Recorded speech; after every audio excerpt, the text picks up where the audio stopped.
Soy, ngayong araw na ito magpapa-online quiz tayo sa ating mga students gamit ang quizzes.com. Class, happy Friday. Happy Friday. Okay. So, dito naman mga soy, ine-explain ko sa kanila at dinedemo kung paano gamitin yung mga computer dito sa computer lab mga soy. Browser ninyo, doon sa web address, itayin yung www.quizzes.com.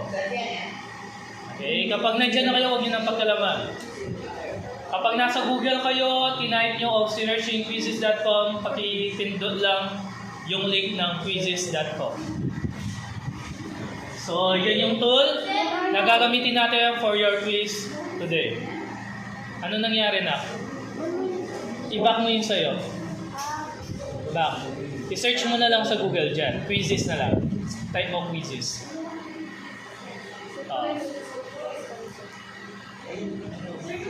Okay, type mo lang.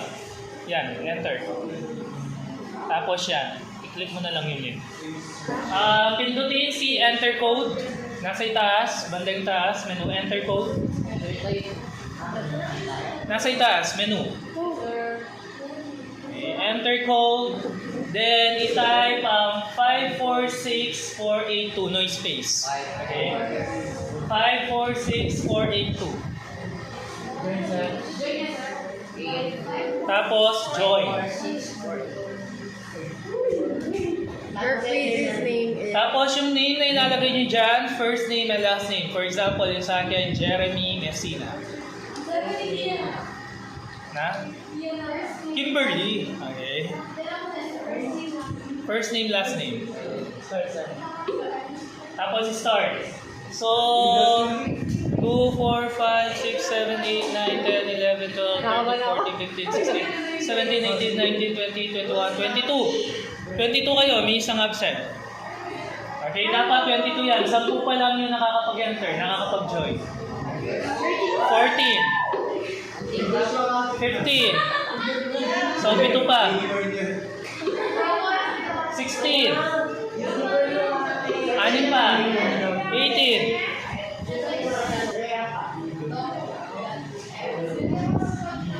Okay, game? So, 20 pa rin. Dalawa pa.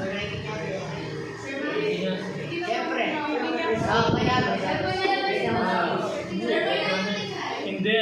21. Isa pa. Okay, 22. Let's start. Nandiyan na si Ashley. So, ready? Okay, let's have your online quiz today using quizzes. Okay, click ko na si start button.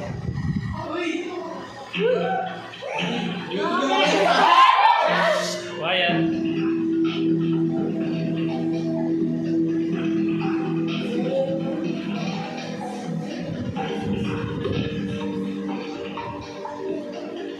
Isa pa lang ang nakakapag-submit. 6, 7, 10.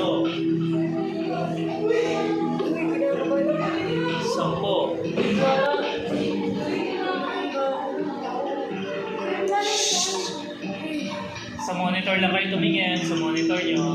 Mind your own business. Dalawa pa? Okay. The result is